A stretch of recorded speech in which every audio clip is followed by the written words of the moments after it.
afternoon and welcome. Yes, today is another review of Miss Kobayashi Dragon Maid S. And we're on episode 7, by the way. Now, before I do my review of the Miss Kobayashi Dragon Maid S, I like to say, notice I'm wearing my toga shirt because it's the episodes we all been waiting for. My Villain Academia. We all waiting for that one series that everybody's gonna be talking about. Sorry, I'm just getting excited about it because this is the one thing that everybody's going to be talking about on Twitter and on Instagram and on Facebook. Every media context, they will talk about it. Notice I'm wearing my toga shirt because I love toga. I love toga. One of my best villains of My Hero. But that's another different topic another time. But let's talk about Miss Kobayashi Dragon Maid S for a bit. You know, you gotta applaud Kobayashi Dragon Maid series, a well thought out series. For a slice of life, comedy, calm, all the elements to make this show really fun to watch. It's never an episode that I see Kobayashi a bad episode. I never think or never thought of Kobayashi like this episode sucks. I don't like this episode. Oh, this episode's trash. Not once have I ever thought of it. Not once. In the beginning of Dragon Maid S, there were moments I didn't suspect, especially Lulu in the fight scene with Kobayashi. Like that was epic. And let's make one thing clear. A Lulu versus Toru fight scene, let's all agree on this one. Some of y'all may or may not agree on this one. This will go down as one of the best fight scenes this year. Yeah, I know Tokyo Revengers is up there, but we gotta give it Lulu and Toru's fight scene that epic as well. But as the episode progresses, we did some comedy, fan service, slice of life. Every episode became calmer and calmer as it is. And like in episode 7, we have got that. So without further ado, let's get right to it with Miss Kobayashi Dragon Maid S, episode 7. So let's talk about Lucoa for a bit. We gotta ask ourselves, and I'm sure some of y'all will too. Of all the dragons in Miss Kobayashi Dragon Maid series, where would you put Lucoa as your favorite dragon? Notice I'm splitting into two parts here. Where would you put Lucoa as your favorite dragon? Me? I'll put her second as my favorite. But as a dragon waifu, she's number 1. She is number 1. That's it. Okay, so now this episode we rarely got Lucoa's eyes. Back then we never got to see her eyes like that. Never got that much. But in this one they put in more depths in Lucoa's eyes than ever. We're actually going to see a lot of her eyes being opened, and that's really something. Okay. So Fafnir asked Lucoa to be her model for his next book he's selling, for the next dojins. Now, okay. I understand. I like how Fafnir listens to his friends and, he listens to people about making dojins or whatnot. And he tried. Let's all agree on this. Fafnir has tried, and Fafnir's getting a lot of screen time. Fafnir is trying. He is trying to get his cells going. And making dojins is good. Now, I like to say this. For those of us who go to anime conventions, and I know I'm going to Anime NYC, some of y'all will go there and buy dojin books too. Some of y'all do. I used to, but not anymore. Me personally, I used to, but not anymore. And now, again, asking Lucoa to be a model. I mean, yeah, I'm sure some of y'all, like ourselves, have read dojins of Lucoa's dojins. I'm pretty sure we all have one. Don't be embarrassed. We all have read one or two before. So I got Lucoa modeling and all that stuff. But Fafnir takes the modeling thing way too seriously. Asking her, twist your neck. Okay, you can make 3 butts into 3 boobs. Can you do that stuff? And I'm like, damn. All those, and the symbolism with the 3 peaches. And turn your boobs to butts and whatnot. It's so, I mean, like, I want to see it. I actually do want to see the transformations that Fafnir told her to model as, but it was the symbolisms that they did there, like a broken figure, the peaches, the symbolism was there, and I get it, but still. And then Loco was reading the how the Dojin looked like, and the Dojin that Fafnir read is a similarity of what the relationship, in a darker relationship between Sota and Fafnir, in a darker relationship way. His Dojin is mostly about like a big-breasted, like, and terrifying a child, and the child's gonna curse that woman. Locoa's hat popped off, and that was the first, and I'm like, wow, Locoa's hat popped off. But when her hat popped off, understand, her horn, like the horn was stuck to the hat as it popped off. Her hair was just there. So that was really funny. Fafnir thought he'd get a lot of sales from that. And then Locoa decided, you know what? I should make some book too about all the cosplay outfits. Every cosplay that I try on, like it. Like, I mean, we have seen Locoa in various costumes, especially in the opening. Remember how she was in that Playboy bunny? That red bunny suit?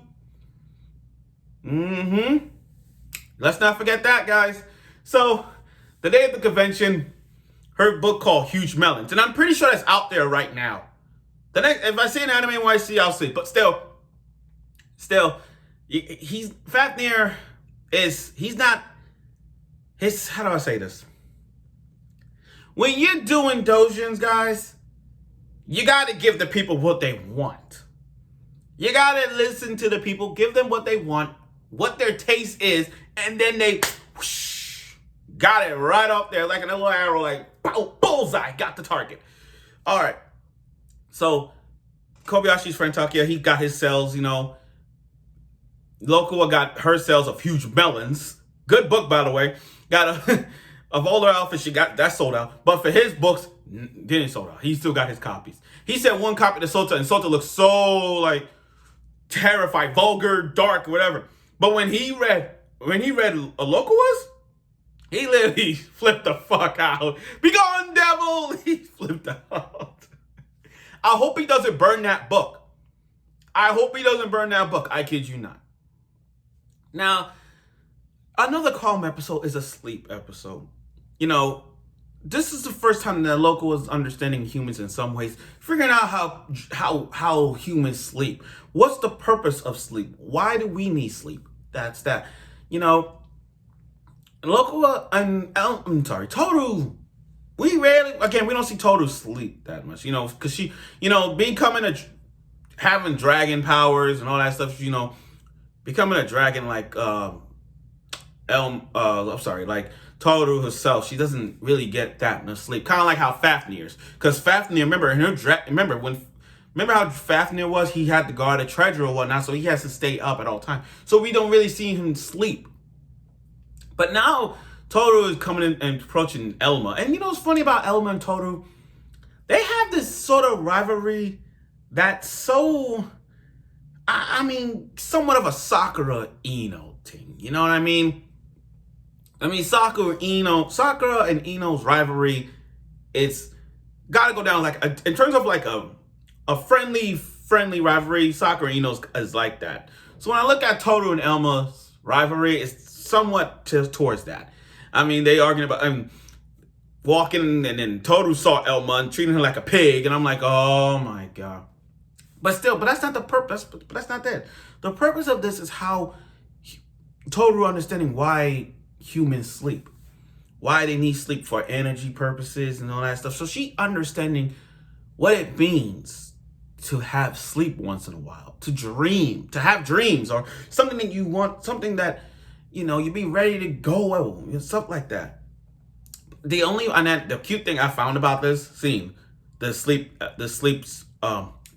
episode was Lulu and Kanna sleeping on the side of the bed with their bubbly face. It's something about their bubbly faces that just says, oh, that is so cute.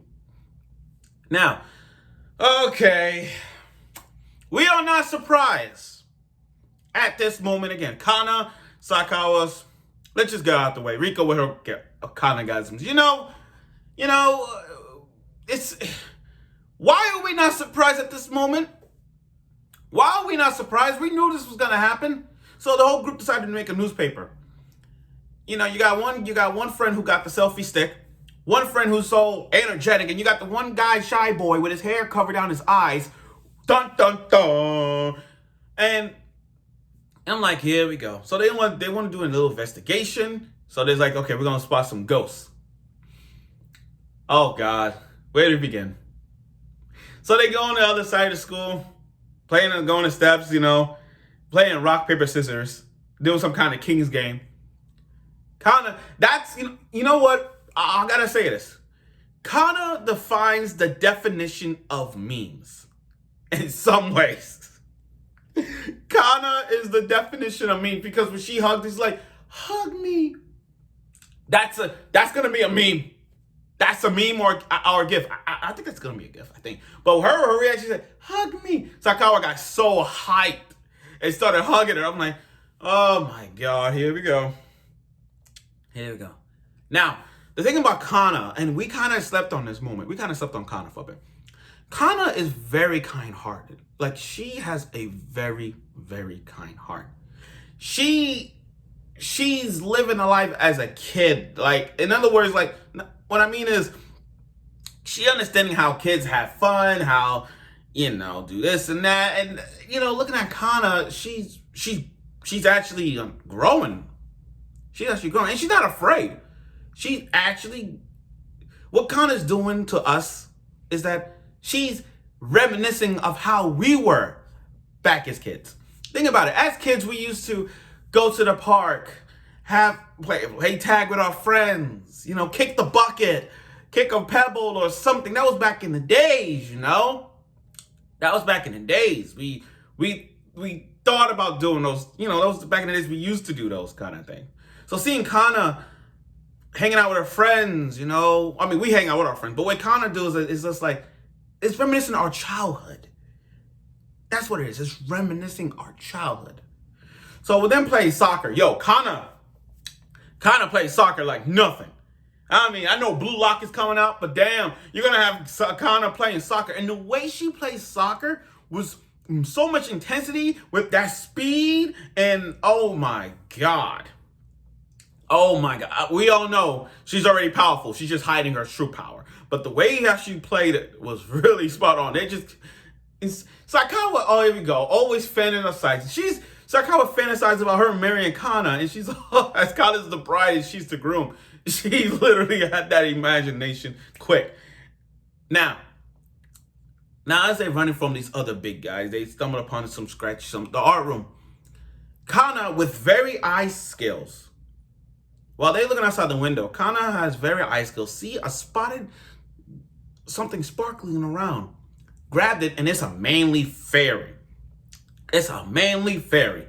And how the fairy got into the world is like an isekai. He got into an isekai. That's what he did. That's what happened to the fairy. He got sent to the human world. He got sent to an isekai. Let me just say it like that.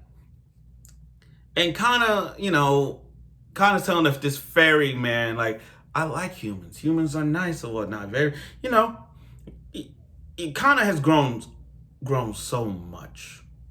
I understand that every character has grown, but Kanna has grown the most of all. Like, this is my opinion. Kanna has grown more than Toru has. And I know Toru is up there, but still Kanna is like there overall. That's how I see it. So she asked lewd to make a portal. A small little portal for the fairy to go walk inside, and that was it. But again, Kanna is just... You gotta applaud Kanna for being the best daughter/human to have. I mean, the way she's developing and understanding the life of humans and getting along with friends in her school, it's there. She's really stepping her game up.